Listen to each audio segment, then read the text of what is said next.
कोण होतीस तू, काय झालीस तू मालिकेच्या आजच्या 4 ऑगस्टच्या भागात आपण बघूयात.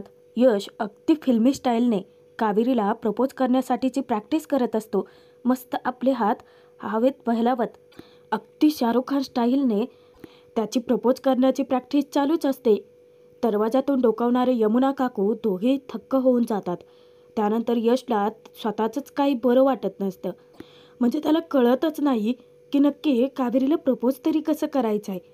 नंतर स्वतःच्या डोक्यात स्वतः टपली मारतो. परत विचार करतो की त्यापेक्षा ना मराठीतच बोलतो.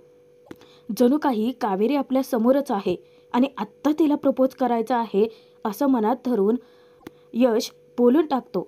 माझं तुमच्यावरती खूप प्रेम आहे, मला तुम्ही खूप आवडता. आणि स्वतःच इतका मोठमोठ्याने किंचाळून हसायला लागतो. स्वतःभोवतीच आनंदाने गिरक्या घेतो. यमुना काकू दोघेही पटकन बाजूला सरकतात. दोघेही अचंबित होऊन जातात. यमुना म्हणते की काकू, अगं बघतेस ना याचं काय चाललंय. अगं तिकडे माने माधवी मावशीला अमृतासोबत याचं लग्न लावून द्यायचं वचन दिलंय आणि हा इकडे कोणाच्या तरी प्रेमात पडलाय. दोघींच्याही आनंदाचा पारावारच उरत नाही. काकू म्हणते यामे कहाणी में मोठा ट्विस्ट आलाय. दोघेही फिदी हसतात. फायनली यमुनाचं स्वप्न आता पूर्णच होणार असतं. या घरात सगळ्यात जास्त तर सुलक्षणाचा यशवरती विश्वास आहे आणि तोच उडणार असतो असं तिला वाटतं. यशचे कारनामे पाहून या दोघी इतक्या खुश असतात, कारण सगळं कसं त्यांच्या मनासारखं जे घडतं. दोघेही फिदी हसतात. काकू यमुनाला सांगते यामे कहाणी में मोठा ट्विस्ट आलाय. यमुना सुद्धा तीच स्वप्न रंगवते की आत्ता माने माधवी मावशीला अमृतासोबतच्या लग्नाचं वचन देऊन टाकलं आहे. मग काय होईल. यश अमृताचं मन मोडणार, माचा यशवरती असलेला विश्वास उडणार आणि मा यशला घराबाहेर काढणार. म्हणजेच इतिहासाची पुनरावृत्ती होणार. काकू दोघींच्याही आनंदाचा पारावार उरत नाही, कारण त्यांना वाटत असतं की सुलक्षणाने एकदा का यशला घराबाहेर काढलं तर घरातली सूत्र त्यांच्याच हाती येतील. काकूला कधी एकदा जाऊन ही गोष्ट सुलक्षणाला सांगते असं होतं. तेव्हा यमुना तिला अडवते. काय ग काकू, तुला ना खेळ खेळताच येत नाही. आत्ता जर का आपण जाऊन माला सगळं सांगितलं तर मा आपल्यावरती विश्वास नाही ठेवणार. उलट मला 4 गोष्टी ऐकाव्या लागतील. आधी ना मला विचार करू देत. काही वेळ विचार करून यमुना ठरवते, काकू माझ्याकडे ना एक प्लॅन आहे. आपण आत्ताच माकडे जाऊयात. आधी तू जा, पण थांब, मी नंतर येते आणि माला ही जी गोष्ट आहे ती वेगळ्या पद्धतीने सांगूयात. तेव्हा काकू यमुनाचं कौतुक करते. यामे नाही म्हणजे या खेळात तू माहेर तर आहेचच, परंतु आता तरबेज होत चाललंय बरं का, अगदी माझ्यासारखी. काकूला तर फक्त स्वतःचंच कौतुक हवं. यमुना लगेचच काकूला सुलक्षणाकडे पाठवते. इकडे विद्या रूममधून बाहेर पडत असताना कावेरी समोरून येते. दोघींचीही धडक होते. विद्या वैतागून म्हणते, कोकण कन्या एक्सप्रेस विदर्भ एक्सप्रेसला धडकले.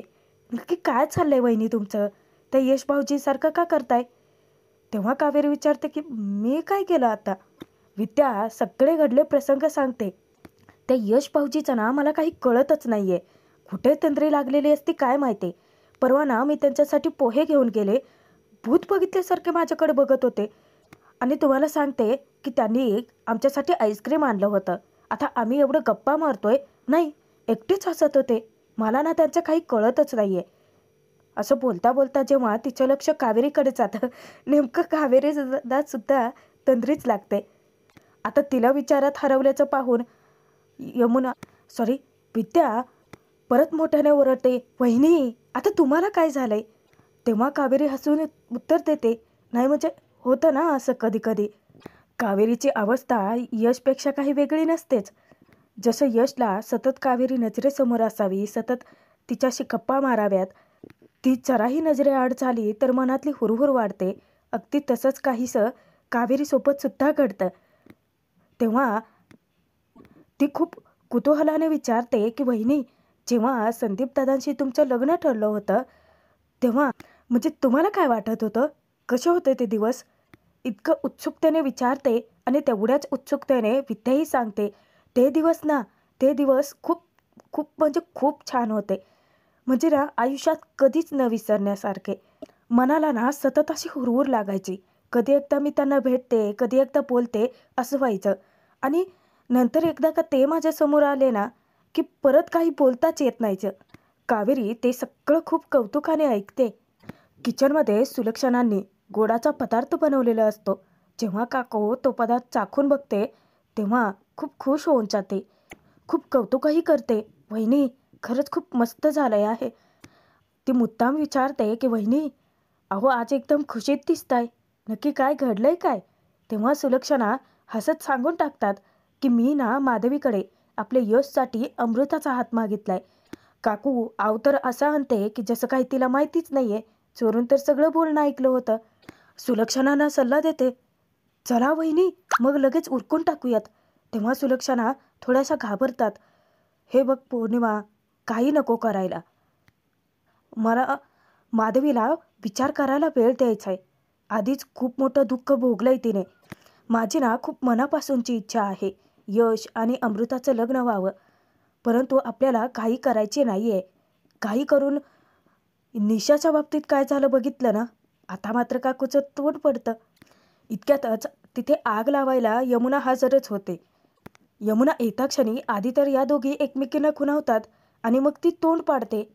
सुलक्षणाची नजर पडताच त्या विचारतात, "काय झालं? तुझा चेहरा का पडलाय?" तेव्हा यमुनाची नाटकं चालू होतात. "काही नाही मा." "अगं काही नाही कसं? सांग बरं मला काय झालंय?"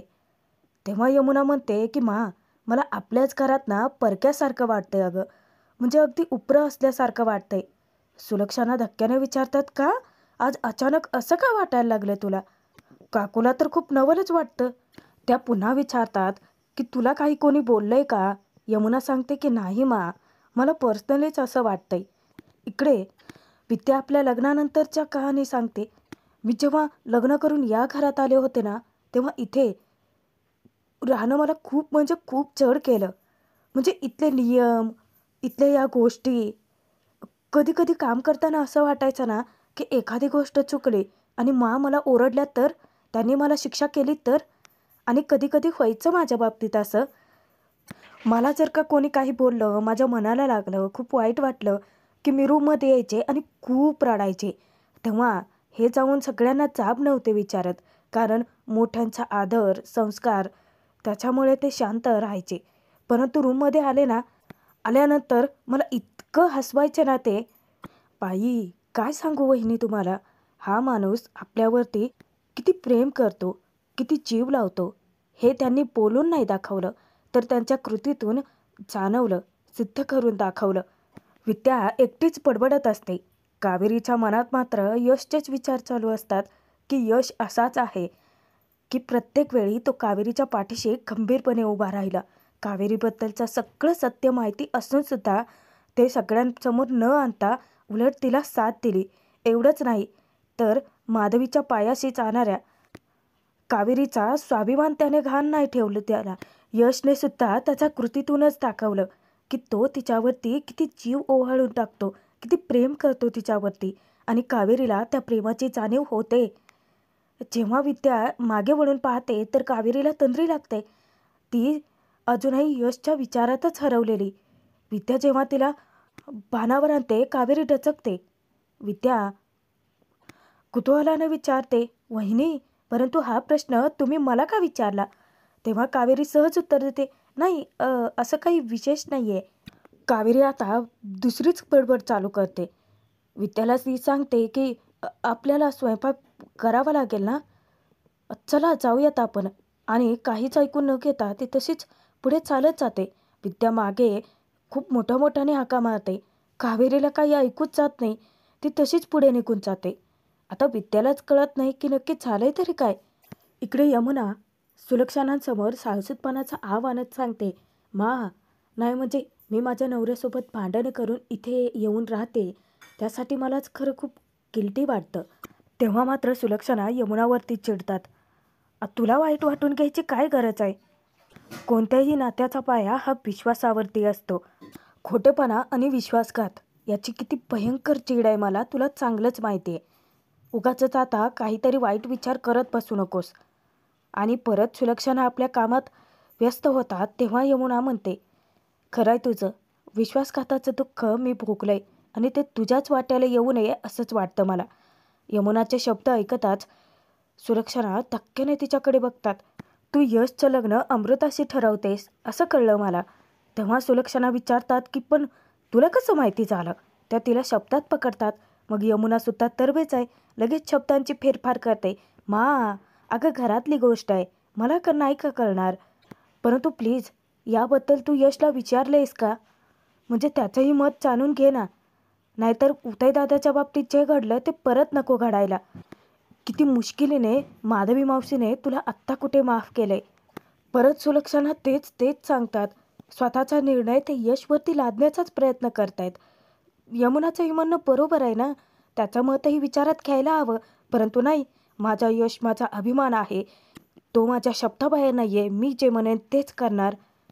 तरीही यमुना विचारायला सांगते. यमुनाचं काय, ती फक्त ठिणगी टाकण्याचाच प्रयत्न करते. सुलक्षणालाच कळत नसतं की या सगळ्या गोष्टी फिरवून फिरवून पुन्हा ती इथेच का येते, का ती सतत असं म्हणते. सुलक्षणाचे डोळे आग ओकतात आणि ते पाहूनच यमुनाची पळताबळी थोडी होते आणि ती लगेचच म्हणते की मा, अगं मला ना याबाबतीत थोडीशी भीती वाटली म्हणून म्हटलं.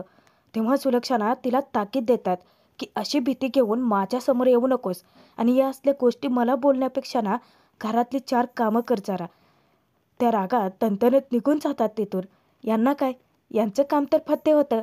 जिथं ठिणगी टाकायची होती तिथं टाकली, आता फक्त फडका उडण्याची वाट बघणार. यमुनाच्या मनात काळबेरं सुरूच होतं.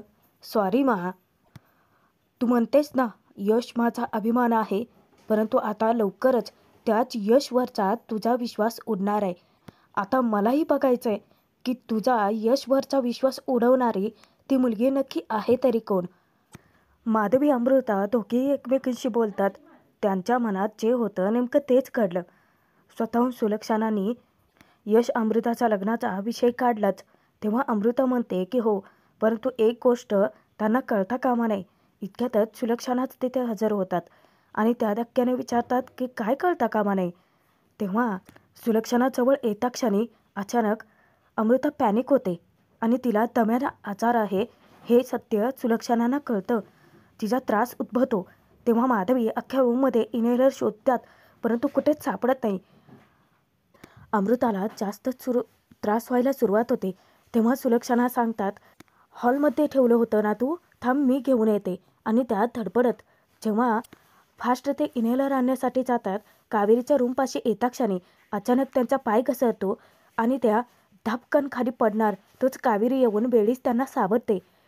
ती घाबरून विचारते की मा, अहो कुठे चालला तुम्ही इतक्या घाईघाईने? तेव्हा सुलक्षणा सांगतात की अमृताचं ते इनहेलर. कावेरी सांगते की हे काय इथेच आहे, ते हॉलमध्ये ठेवलं होतं ना, ते मी घेऊनच येणार होते. ते हॉलमध्ये ठेवलं होतं? मला तर माझ्या माहितीनुसार आपल्या घरात कोणाला त्रास नाही आहे. मग मला वाटलं की त्या दोघींपैकी कोणाचं तरी असेल. मा, तुम्ही ठीक आहात ना? असं विचारताच सुलक्षणा सांगतात की हो, आणि कावेरीचा हात पकडून त्या अमृताच्या खोलीत जातात. कावेरी जेव्हा जाते तेव्हा अमृताला भयंकर त्रास होतो. ती जाऊन पटकन इनहेलर तिच्या हातात देते, परंतु ती इतकी पॅनिक झालेली असते की अचानक ते इनहेलर खालती पडतं. कावेरी पटकन परत ते उचलून हातात देते. सगळ्यांचा जीव नुसता टांगणीला लागलेला असतो. जेव्हा अमृता इनहेलर घेते तेव्हा मात्र आत्ता कुठे तिला बरं वाटतं.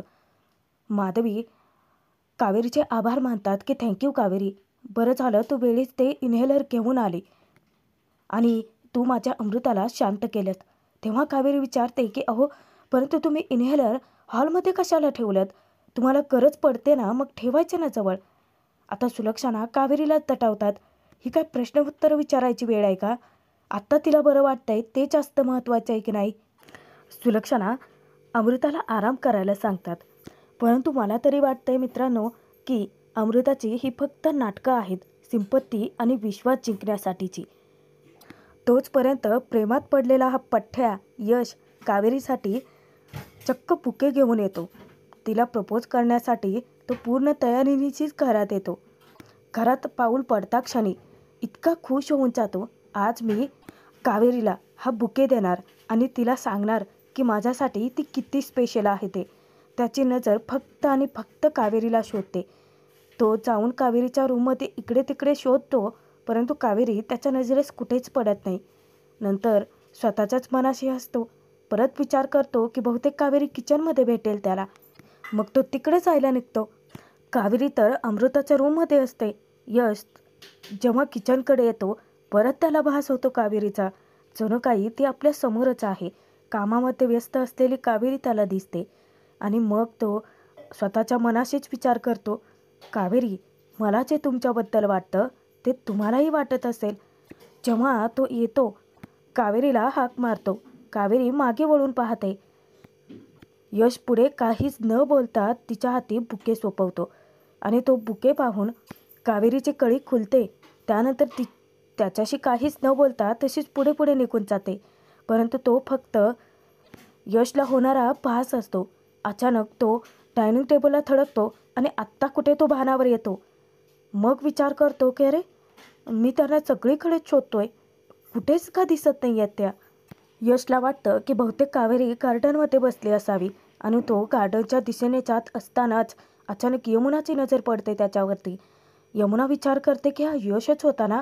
त्याच्या हातात तर बुके होता, खुशही दिसत होता. नक्की काय गौडबंगाल आहे ते पाहण्यासाठी ती त्याचा पाठलाग करते. यश येतो आणि गार्डनमध्ये येताच बाकावरती तो बुके ठेवून देतो. इतक्यातच त्याला एक महत्त्वाचा फोन येतो. यश विचारतो की सर, मी तुम्हाला 10-15 मिनिटांनी फोन केले तरी चालेल का? मी एका महत्त्वाच्या कामात बिझी आहे.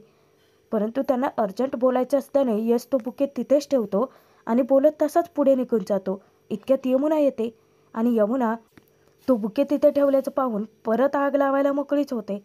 इकडे माधवी सुलक्षणासमोर खुलासा करतात, मला तुला हेच सांगायचं होतं, अमृताच्या आजाराबद्दल. तिला दम्याचा त्रास आहे. जेव्हा साधना गेली तेव्हापासूनच तिला हा त्रास चालू झाला. तेव्हा सुलक्षणाला धक्काच बसतो, परंतु त्यांना तितकंच अफराती गिल्टही वाटतं. जे घडतंय त्या कुटुंबासोबत ते आपल्याचमुळं घडतंय असंच वाटत राहतं. तर भाग इथेच संपतोय. पुढील भागात बघूयात. यशने कावेरीसाठी बाकावरती ठेवलेला तो बुके नेमका अमृताच्या हाती लागतो आणि त्याच्यावरती यू आर स्पेशल असं लिहिलेलं असतं. तिला वाटतं की जणू यशने स्वतःच तो तिच्यासाठी आणला असावा आणि आधीची ती यशच्या प्रेमात वेडी होती. आता तरी यशने स्वतःहूनच सिग्नल दिलाय म्हटल्यानंतर आणखीनच खुश होते. यशलाच प्रश्न पडतो, हिला काय झालंय, अशी का वागते विचित्र. त्याचनंतर दुसऱ्या दिवशी घरी मंगळागौर होणार असते कावेरीची. तेव्हा सुलक्षणा फक्त देवाकडे एकच प्रार्थना करतात की अगदी कथेसारखंच मंगळागौर पार पडल्यानंतर माझा उदय लवकरात लवकर परत येऊ देत. आणि यश ठरवतो, आता एकदा का मंगळागौर झाली की मग मी माझ्याबद्दल आणि कावेरीबद्दल घरच्या सगळ्यांना सगळं खरं सांगून टाकणार. आता तर खूप मोठा प्रॉब्लेम झाला आहे, कारण अमृताचा यशबद्दल मोठा गैरसमज झाला आहे. आता तो नक्की कसा दूर करू शकेल यश, आणि कावेरीबद्दल तो घरच्यांना कसं सांगेल, पाहणं मनोरंजन